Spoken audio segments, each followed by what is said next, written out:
నీకు దమ్ము ఉంటే నువ్వు మొగోనివే అయితే నీకు చీమురు నెత్తురు ఉంటేనే నీ ఎమ్మెల్యే పదవికి రాజీనామా చేసి మళ్ళీ బై ఎలక్షన్కి రా, వచ్చి గెలిచి చూపి నువ్వు దమ్ము నోనాలి, అప్పుడు ఒప్పుకుంటాను.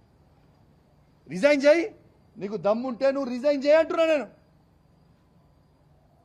నీకు దమ్ముంటే నువ్వు రిజైన్ చెయ్యి.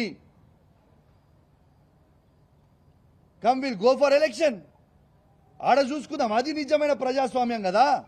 నీ దమ్మేందో, మా కేసీఆర్ నాయకత్వంలో మా దమ్మేందో మేము చూపిస్తాం. You please resign. Straight answer. నువ్వేదో తిట్టి డైవర్ట్ చేసి ఈ టాపిక్ ఏదో చేద్దామన్నా ఐ వాంట్ స్ట్రేట్ ఆన్సర్. నువ్వు బీఆర్ఎస్ పార్టీ ఎమ్మెల్యే అయితే మీరు రాండి, స్ట్రేట్గా టీఆర్ఎస్ భవన్కి పోదాము, తెలంగాణ భవన్కి పోదాము, ప్రెస్ మీట్ పెడదాము, అక్కడి నుంచి కేసీఆర్ గారి దగ్గరికి పోదాము. లేదు అంటే నువ్వు కాంగ్రెస్ పోయినవా నువ్వు అనుకుంటే చక్కగా రిజైన్ చేయి, ఎలక్షన్కి పోదాం. నీ దమ్మేందో మా దమ్మేందో చూసుకుందాం.